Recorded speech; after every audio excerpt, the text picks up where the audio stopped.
the Soulish Podcast. My name is Whitney Apke, and I'm your host. On the Soulish Podcast, we're talking all about the ish of our souls. The ish being negative thought patterns, blockages, and challenges. But we'll also discuss the aha moments, how to deeply connect with ourselves and others, and the breakthroughs, big or small, that we experience in our body, soul, and spirit. We'll dive deep and talk about everything in between, of course. And I'm so excited to share my experiences and thoughts, as well as bring on guests who are thought leaders and truth seekers. It's my desire to uplift, encourage, and inspire you in each podcast.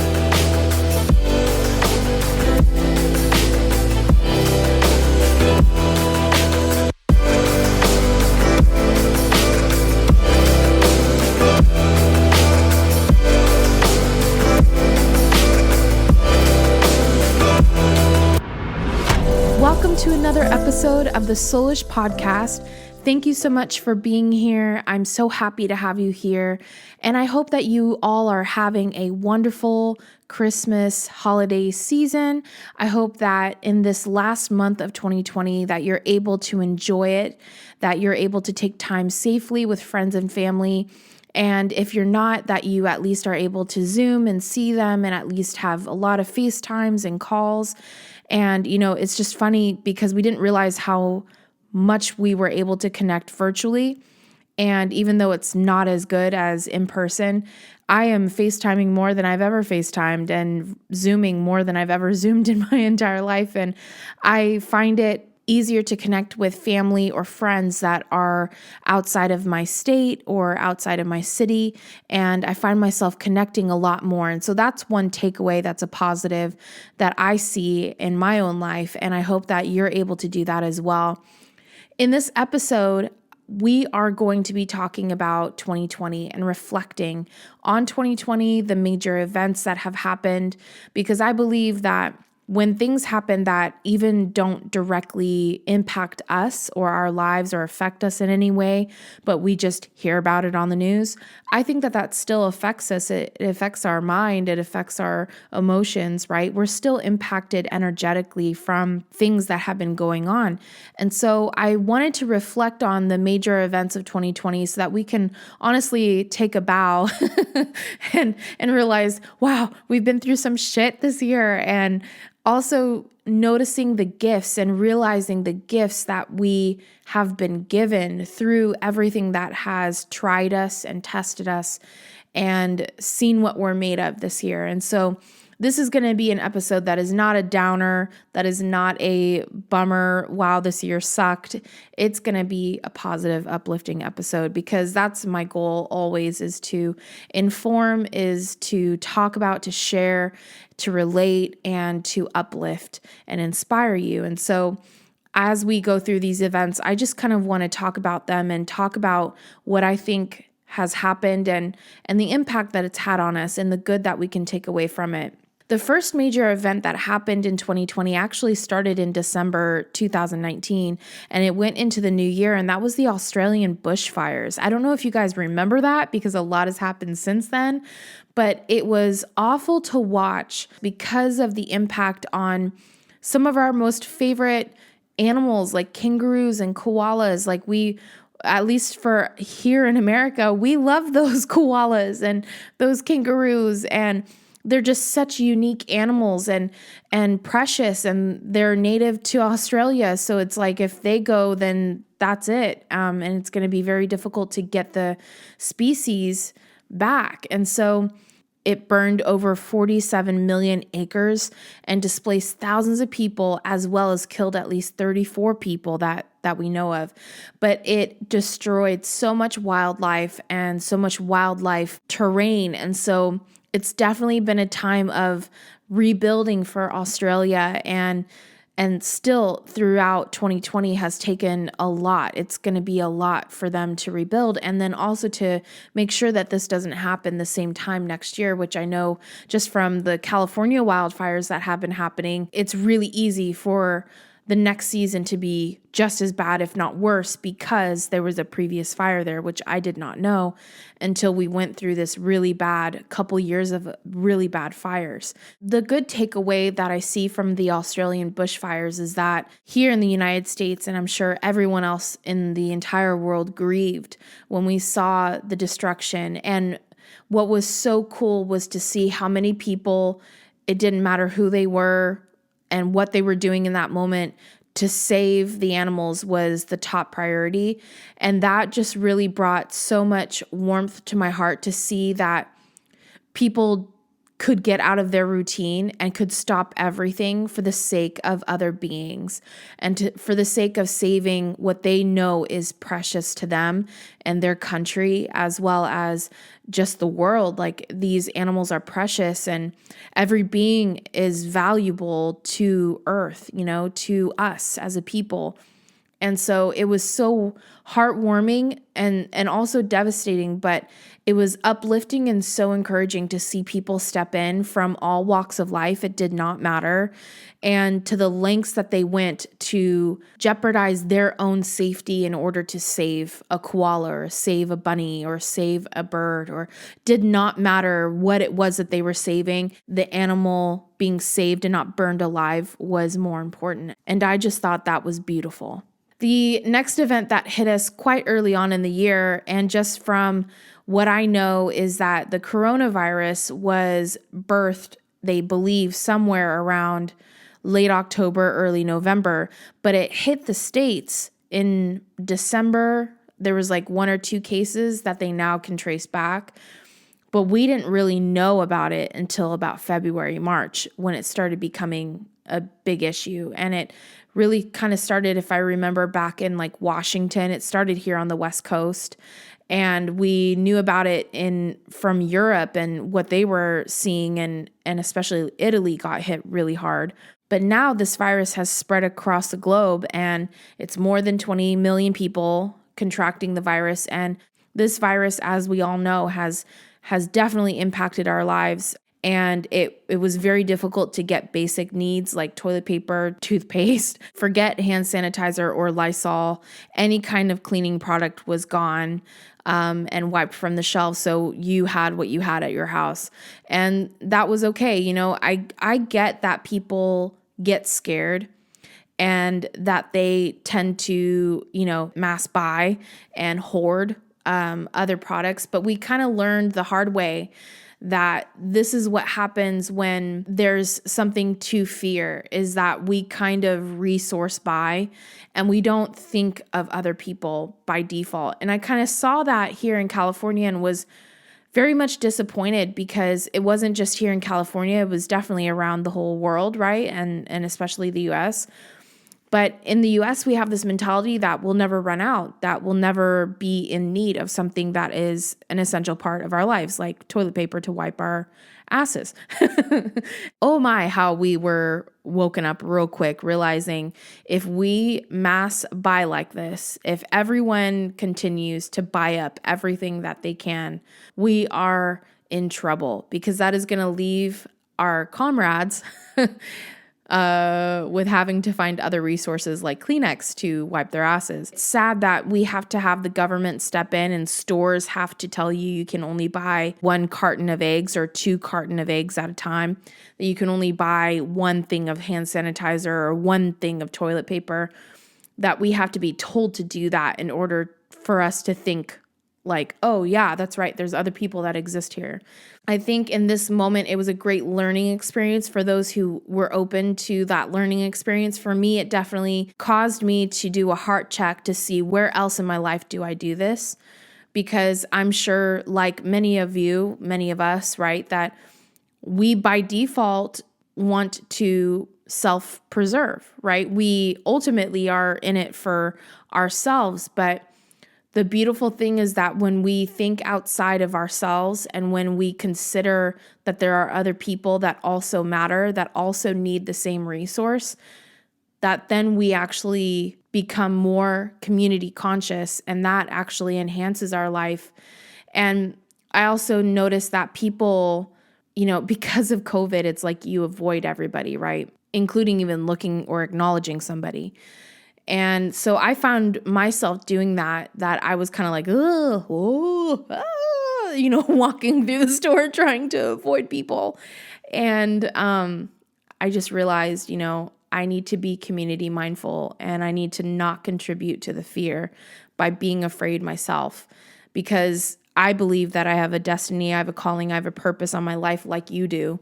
And so if it's my time to go, it's my time to go, but I can't live in fear of something, that could potentially take my life and not be about my community, and completely ignore people and shut people out just because I'm afraid of contracting the virus and getting the disease. And so it really did a heart check for me. And I know that it was a heart check for my community, my immediate community, as well as my state, my country. And I'm sure the world, kind of woke up to realizing like we cannot just be about the one, we have to be about each other, everybody. But it also matters what I do, and that affects other people. So realizing that even if it's simply unmasking, deciding that you want your rights over the health of somebody else, and you're willing to jeopardize somebody's health because you want to exert your American rights, right? Which we have here in the US very strongly. We have our American rights. And that's definitely a topic of debate, right? That we have our American rights, therefore you can't tell me how to live my life. But then when it comes into play and on the table of, if you want to exert your American rights, which in effect could harm your fellow Americans, is that indeed right? I realized really quickly that this isn't for anyone else's benefit other than myself and my community. And for that reason, I can lay down my rights for the sake of my community, because it's not harming me to wear a mask. It's not harming me to abstain from certain activities to avoid spread or contraction. It doesn't hurt me at all. It doesn't diminish my life. It doesn't diminish the quality of my life. It definitely changes my routine, and it changes my life in the way that it looks. But the quality of my life is not diminished. And there's other ways that I can enhance my life through this experience of having certain things, go-tos, right, taken away or relinquished, however you want to view it. But I just realized it's for the betterment of myself, my health, my wellness, as well as my community. And for that reason, it's a non-negotiable, of course. I'm going to shelter in place when that order comes in. I'm going to mask. I'm going to wash my hands. I'm going to have hand sanitizer on tap, and I am going to do what I can do to help my community and to support my community, not spread the virus more, and also for my own health to not contract the virus to the best of my ability. And I think through this, we all have awakened to realizing that it is worth keeping each other safe as well as ourselves safe, our family safe, our friends safe. It's worth that to give up our rights. And maybe some of you disagree with me, but I think it's in alignment with love, because what does love ultimately do? Love makes sacrifices for the other. I think our global awareness, consciousness awakening, I think this has enhanced that. I think we've leveled up in that sense. For everybody that has learned that lesson, which I definitely have, I've struggled through it. And that's just a part of living it, right? You gotta not just talk about it, but you also gotta live it. Not very many people are willing to live it, because sometimes living love is inconvenient. Sometimes living preferring other people is inconvenient. Sometimes being kind is also inconvenient when you are not feeling it, when you are pissed off or you're tired or you're, stressed out, and the last thing you want to do is have a conversation with the clerk, or with somebody in an aisle over something. The last thing you want to do is connect and have to talk with somebody because you just want to shut out the world because you're upset. And we all have those days. But that's when it comes down to, are you willing to walk the talk? Not just talk the talk, but walk the talk. Hey, it's me, Wit. Did you know that I'm a certified life coach? I have been coaching and mentoring people for over a decade now, and I specialize with issues of the soul and focus on inner freedom and manifestation. I can help you realign with your values and purpose, break free from emotional blockages and negative thought patterns. You will feel motivated and encouraged to take the necessary steps to live a fulfilling life. We all need support and someone to cheer us on or hear us out, and it would be a privilege to be a part of your journey. My sessions are designed so that you are free to address whatever you feel is most important. If you are interested, simply go to whitneyapke.com/coaching and sign up for a free 30-minute call. I can't wait to work with you. There was another movement that has been brewing for many, many years, and that's the Black Lives Matter movement.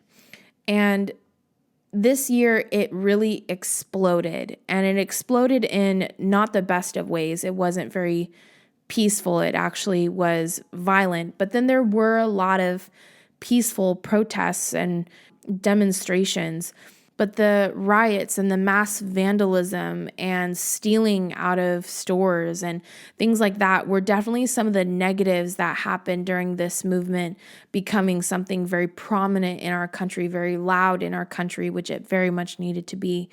But I saw a rallying of so many people. And one thing that I kept saying to friends or family or anybody that I talked to about this movement was how I saw crowds of people being so diverse. And I just loved that because, back in the day with Martin Luther King Jr., it was predominantly, Black with maybe like one or two or three white people speckled into the crowd that was demonstrating and doing the walks and things like that. And so you didn't really see very many white people participating or other people of different races and backgrounds. And what I loved was seeing on TV these mass demonstrations and protests it was not a dark crowd. There was a lot of white people, a lot of Hispanic, Latino, a lot of Asian, and I loved that. It was so cool to see that the African American Black community is so supported by other races. And so I hope in this that the injustice that has been part of our American history, there's no wiping it out. There's no making it right, ever. We'll never make it right, but we will not let it continue. Now we're realizing, there is no more tolerance for violence, for mistreatment of people. There is no lesser person than another person. We are all equal, and everyone deserves to be treated equally, no matter their race, ethnicity, gender identity, gender preference. I think that is something out of this Black Lives Matter movement, that it's become even bigger than even just Black Lives Matter, that it actually impacts a lot of other injustices, and it impacts a lot of tolerances that we've had in our country and in our culture and in our society. And I love seeing that because I've never heard equality and diversity more ever in my life. I love the fact that this is our new heartbeat as a country, and that we are moving in this new direction of equality and diversity and inclusion. The next event that happened in 2020 was August 4th, and it was the Beirut explosion that happened in the Beirut port. It was a massive explosion that was a total and complete accident. There was an accidental detonation of 2,750 tons of ammonium nitrate, and it killed at least 190 people and injured thousands. It caused buildings to crumble, and it was just super destructive and very sad. And so it's just another reminder of the value of human life and, the needlessness to have such amount of ammonium nitrate, at a port. It's like, wow, we need to do something about this as far as having explosive material close to people or in a very public place, and how we can keep everybody safe, right? And be more mindful of that, because so many people were killed and so many people were injured and their lives changed forever. And I don't know about you, but I don't want an accident like that anywhere else in the world. The other event that happened was the West Coast wildfires, and I was very close to a couple of them. Was kind of sandwiched in between two of the major fires that happened. But the wildfires erupted in California all the way up to Washington state, and it burned millions of acres this year and displaced hundreds of thousands of people again for Californians. And there was even wildfires in Colorado. I didn't even realize how prevalent this is, that it's not just the West Coast, but it's even in Arizona, and other states were affected by wildfires as well.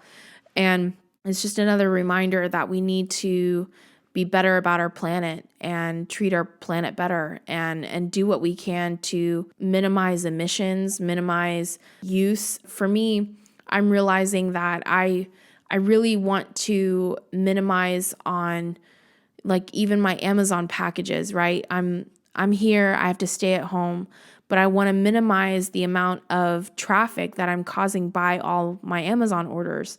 And so I realized, instead of going with, the first available, it's hard in Christmas, but instead of going in the first available, I'm going to package them together every time so that it's less foot traffic, right? Less of a carbon footprint for my delivery. This sometimes is inconvenient. It's 1 to 2 days later, sometimes 3 or more during the holiday, but it's worth it in order to just be mindful and conscientious of, what am I causing even just by ordering something off of Amazon? So I'd like to end this episode with 3 takeaways that I have had from this whole year and everything that's happened in between, even these events that I mentioned in this episode. The first one is, we hurt when our planet and others hurt.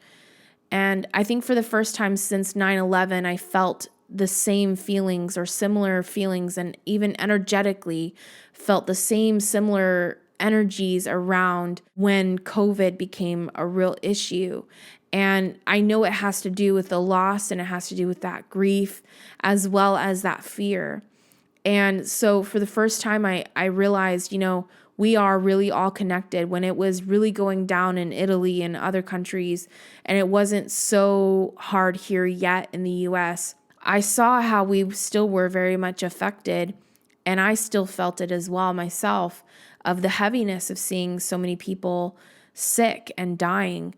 And so it's another reminder that we are all connected, that you can't truly and completely disconnect yourself. You can try to be as disconnected as possible from the world as you want to be, but you still are connected. And you and I will always be connected to the earth and to each other. The second takeaway is that we are no longer tolerant of injustice. And this was so seen and heard in the Black Lives Matter movement. And I'm just really happy that we're at that place as a global awareness. It is globally now heard and seen, and it will continue to be. And I love the fact that we are no longer tolerant of it, and that we're moving forward for a brighter future, a more loving planet, world, society, culture, more inclusive and diverse and equal among everyone. And I love that. The third takeaway is that we are all grateful for what we have. And I think that has really proven through everything that we've experienced, that we're realizing how grateful we are for the things that we do have in our life. When you kind of have some major things be taken away and you start to adapt to that change, you kind of realize, wow, I really do value my home. I really do value what I have with me here. I really do value the people that I have in my life and those relationships, and that have stuck with me through everything, including this. And we really begin to be grateful and value what we have. And I know that this year has definitely helped us to realize we are truly, truly grateful.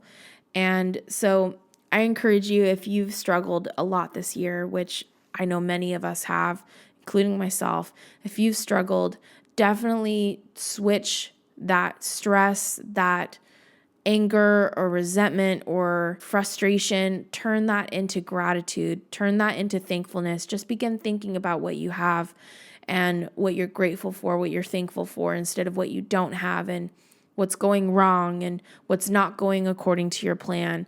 It's very difficult to do, but the second that you make that switch, and it is a choice, by the way, it's not something that just pop, there we go, I feel better. You definitely have to work at it sometimes, and some days are harder than others. But as you do that, I promise you, you will definitely see and feel the switch energetically within your soul, your mind, emotions, and your will. And you'll definitely even feel a physical difference in your body because it does affect your digestion. It's been proven by science that it affects your digestion, your hormone levels. So you'll actually begin to even feel the physical change when you let go of that resentment, that anger, that frustration, the stress, and you choose to meditate or do something that is stress relieving, and you choose to have that mindset and that perspective of gratitude instead of what you don't have, what you lack, what has changed, what all the plans that you had that didn't go through. And that's easier said than done sometimes, but we can do it. There's been just a huge influx of good and bad and positive and negative. And I say, always choose positive, always choose gratitude, always choose love. I hope that this episode encouraged you and helped you to maybe see something that you hadn't seen before in yourself and in others. And I hope that you spend the rest of your 2020 being grateful, thankful, and filled with love, joy, peace, generosity, benevolence. And I say, let's ditch the nerves and go in with some optimism and ready to hit the ground running for the new year with new, fresh plans and purpose and dreams of what that year is going to contain. And let's do it together, arm in arm, hand in hand. Let's do it. Thank you so much for listening. I hope you enjoyed today's podcast. Soulish is not only a podcast, but a community where we can relate to each other and support each other in our soul journeys. Follow us on Instagram and Facebook at I Am Soulish.